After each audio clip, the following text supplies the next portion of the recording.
Hello everyone, you are on the Cosmos Facts channel. In this video we will show amazing facts about space. Subscribe to the channel and support the author.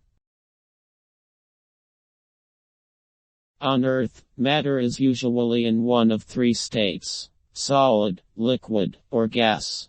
But in space, 99.9% of ordinary matter is plasma. This substance, consisting of free ions and electrons, is in a supercharged state which is formed when the substance is heated to extreme temperatures or under the influence of a strong electric current. We rarely interact with plasma, but we see it all the time. All the stars in the night sky, including the sun, are mostly made of plasma. Sometimes it appears on Earth in the form of lightning and neon flashes. Compared to gas, whose individual particles move chaotically, plasma can act collectively, as a team. It conducts electricity and is affected by electromagnetic fields, which, in turn, are affected by the same force that holds the magnets on your refrigerator. These fields can control the movement of charged particles in the plasma and create waves that accelerate the particles to enormous speeds.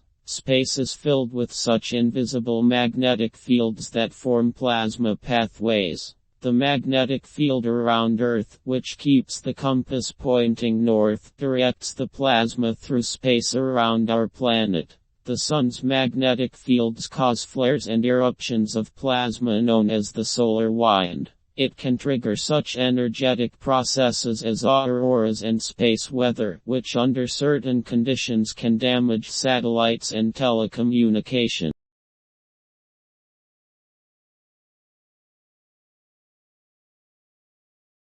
A wide range of temperatures is observed on Earth, from Siberia to the Sahara. Temperature records range from +57°C to -89°C.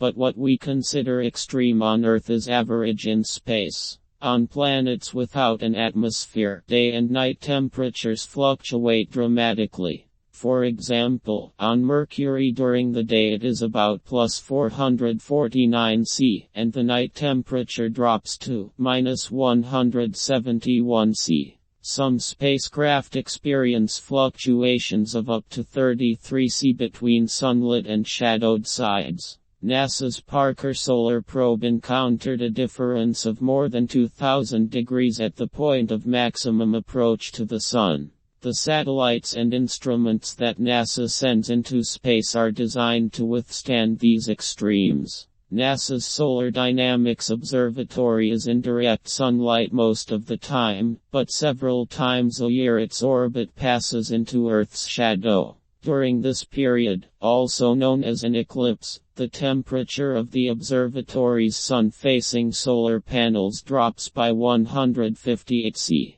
However, the onboard heaters are turned on to keep the electronics and instruments safe by not allowing the temperature to drop more than half a degree. The suits are designed to withstand temperatures from -157°C to 121°C. The white color allows it to reflect light when out in the sun, and heaters are placed inside to keep astronauts warm in the dark. In addition, the suits provide stable pressure and oxygen, and resist damage from micrometeorites and ultraviolet solar radiation.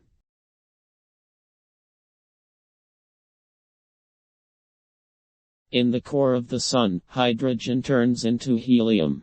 The process by which atoms combine under enormous pressure and temperature to form new elements is called fusion. When the universe was first born, it consisted mainly of hydrogen and helium and a few other light elements. Since then, fusion in stars and supernovae has contributed to the appearance of more than 80 other elements in space. Thanks to some of them, life on Earth began. Zori are great thermonuclear machines. Every second, the Sun melts about 600 million metric tons of hydrogen, which is 102 times the mass of the Great Pyramid of Giza. In addition to creating new elements, fusion releases enormous amounts of energy and particles of light called photons.